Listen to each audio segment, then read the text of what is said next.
నీ ముఖాన్ని రూపుదిద్దుకోవడానికి నిన్ను చూపించేది ఒకటి అద్దం. స్తోత్రం చెప్పండి గట్టిగా, హల్లెలూయా. నువ్వు వాక్యం అనే అద్దము దగ్గరికి వస్తే నీ బ్రతికేంటో, నీ జీవితం ఏంటో అది అర్థమవుతుంది, లేకపోతే వ్యర్థమవుతుంది. అప్పుడేం దేవుని బిడ్డరా, నీ ముఖము కనపడటం లేదు, నీ స్వరము వినపడటం లేదు. ఎంతమంది ఈరోజు దేవుని సన్నిధికి వచ్చి స్వరము ఇప్పలేక ప్రార్థన చేయలేని వాళ్ళు చాలా మంది ఉన్నారండి. ప్రార్థన చేయలేని వారు చాలా మంది ఉన్నారు. ముఖాన్ని కడుక్కోలేరు. దేవునికి స్తోత్రం కలుగును గాక, హల్లెలూయా. ఒకసారి చెప్పండి. ముఖం అనగా మన జీవితం. మన జీవితాన్ని పరిశుద్ధపరచుకోండి. మన జీవితంలో పాపానికి చోటు లేకుండా చూసుకోండి.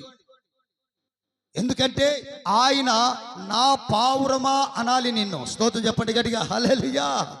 బండ సందులలో ఎగిరే నా పావురమా అని నిన్ను స్వేచ్ఛగా నిన్ను పిలవాలి. నా కుమారుడా, నా కుమార్తె అని నిన్ను పిలవాలి. అలా పిలిపించుకునే యోగ్యత నువ్వు సంపాదించుకోవాలండి. కాబట్టి నా ప్రియమైన దేవుని బిడ్డలారా, జాగ్రత్త వినండి. ఆయన సన్నిధిలో ఎగురుతున్న పావురం, ఆయనతో నివసించే పావురం. ఒకరోజు యేసు ప్రభువారు ఒక మందిరానికి వెళ్ళాడండి. ఒక మందిరానికి వెళ్ళి అందరూ ఆయన ఊరేగించుకుంటూ వెళ్తుంటే ఆ మందిరానికి వెళ్ళగానే ఆ మందిరములో క్రయ విక్రయాలు జరుగుతూ ఉన్నాయి. క్రయ విక్రయాలు అంటే వ్యాపారం జరుగుతూ ఉన్నది. ఆ వ్యాపారము జరుగుతూ ఉన్నది. వెంటనే ప్రభువారు ఒక కొరడ తీసుకొని, స్తోత్రం చెప్పండి గట్టిగా, హల్లెలూయా. ఒకసారి చెప్పండి.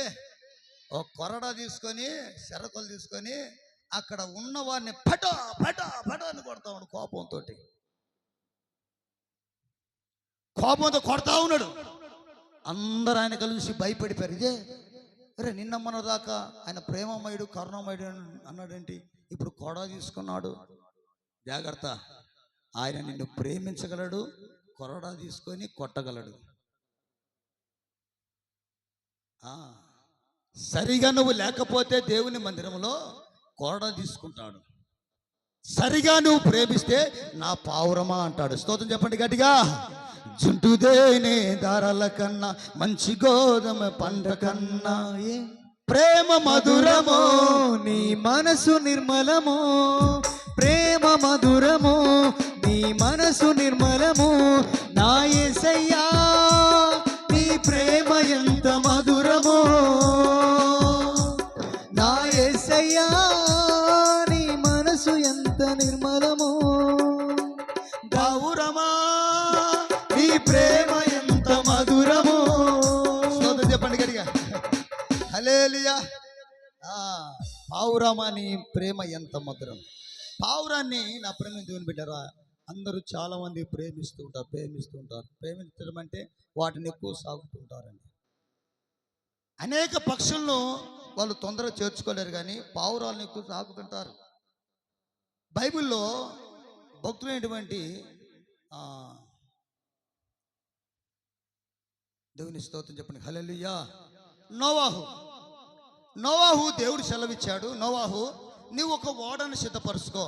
40 రోజులు జల ప్రళయం రాబోతుంది, వర్షం పడబోతుంది, కుండపోత వర్షం అన్నప్పుడు దాదాపు నోవాహు 120 సంవత్సరాలు ఒక ఓడ కట్టాడండి.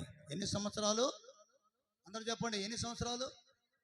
120 సంవత్సరాలు ఒక ఓడ తయారు చేసిన తర్వాత దేవుడు చెప్పాడు, నోవాహు ఆ ఓడలోనికి జతలుగా తీసుకొనిరా.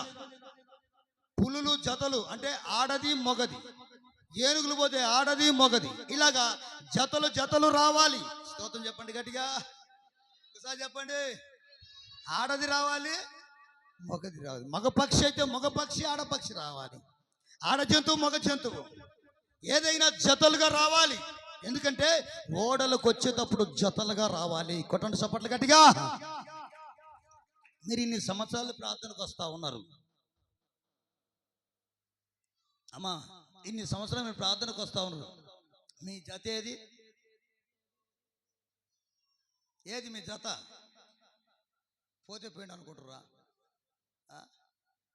ఏం చేస్తున్నారు ఇంటికాడ? మీరు దేవుని స్తోత్రం, హల్లెలూయా.